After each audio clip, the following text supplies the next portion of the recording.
Bonjour à toutes, bonjour à tous, je m'appelle Denis Gallos et je vais vous présenter très vite mon dernier roman, Hakim, qui est parti d'une petite aventure, mésaventure qui m'est arrivée il y a quelques années.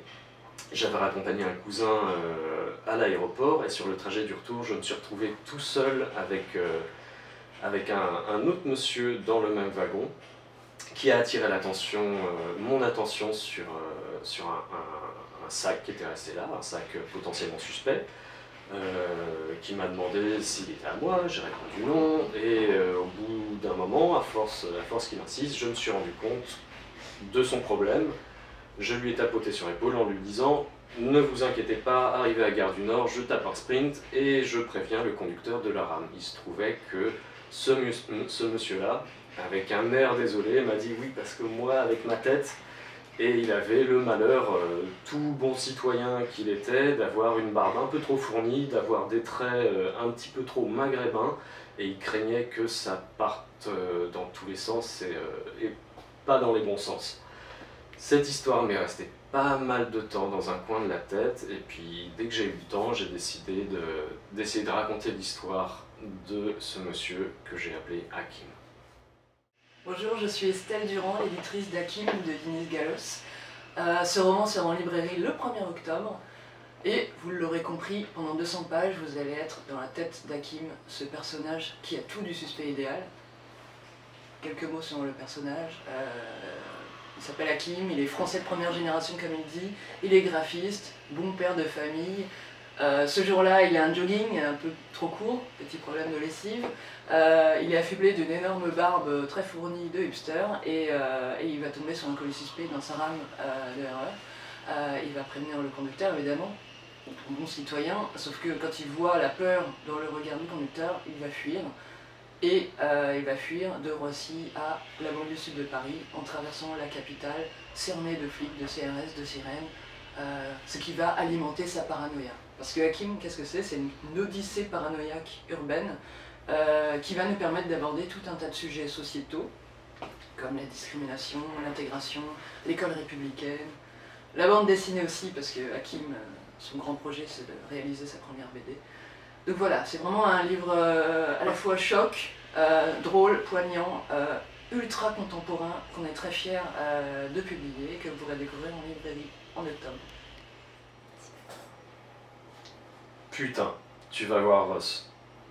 Les mauvaises rencontres qu'on appelle ça. Une colo d'été. J'étais juste au début de ma petite phase, je la jouais encore discret à la maison, même si ça l'aurait que moi au final. Les dogs coquets à l'époque, en soi c'était louche. Le car avait pas encore quitté le parking que je retroussais déjà mon jean, 3 revers, puis j'enfilais mes 2 bagues têtes de mort pécho au puce. Arrivé au lycée agricole du Petit Molac, quand il a fallu se répartir par chambrée de 6, c'est direct pointé dans la mienne. Sorte de b-boy rasé à blanc sur les côtés, flat top, jog large, pump, toute la panoplie quoi. Parlait pas encore pointu à l'époque, ça faisait que 2 ans qu'il était sur Paname.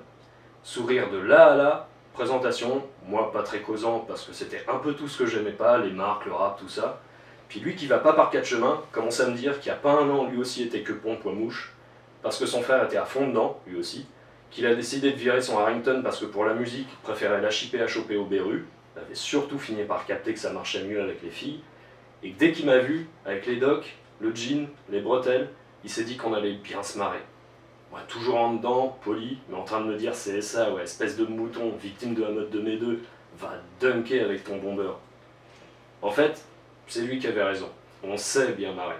On s'est échangé nos numéros à la fin de la colo, on a continué à se voir, même après son déménagement dans le 91 avec sa mère. Ma face que pont a pas duré, lui a fait les pires rencontres dans un rayon de 15 bornes. En vrai, il les cherchait en mode compète, à toujours vouloir être à la hauteur des lascars qu'il avait en face, et vite les dépasser dans la connerie en s'inspirant de la leur. Le Highlander des emmerdes. Rien que son surnom, c'est toute une saga. Il va avoir 16 piges, claquage de mollet sur le terrain.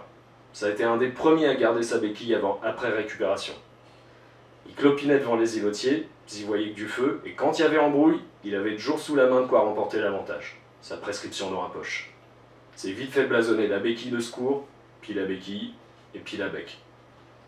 Un soir, on attendait je sais plus quoi ou je sais plus qui, à 7 dans une caisse empruntée, ratissage de bande FM sur l'autoradio, une vanne à chaque fréquence, puis on tombe sur le dernier accord d'un truc classique bien mou du genou, Il y a la présentatrice qui fait comme ça, avec sa voix bien bourge, qui sent le pâté en croûte et la blanquette de veau. C'était la fantaisie pour piano à 4 mains de Franz Schubert, merveilleusement interprétée par les sœurs Labec. Tout le monde était plié en quatre, à se donner des coups de coude vu le peu de place qu'il y avait, et à le pourrir, mais d'une force. Eh mais tu nous avais pas dit que t'avais une sœur, tu la présentes ou quoi? Parce qu'en vrai t'as trouvé du boulot à la radio toi maintenant, tu fais des concerts pour les chéris et tout. Vas-y, fais croquer, sors la bec, je suis sûr que t'as une copine qui joue de la flûte à bec, non? Lui se défendait à moitié. Eh mais fermez vos gueules, bande de clochards, allez tous vous faire taper dans le cul. Mais il pouvait pas s'empêcher de trouver ça marrant. Et déjà à l'époque, il lui en fallait beaucoup pour afficher un sourire. De là, ses potes l'ont appelé la sœur, puis la Ross, et tous les quartiers du coin se sont mis à entendre parler de cette espèce de malade des Ulysses qu'on appelait Ross, en baissant les yeux et la voix.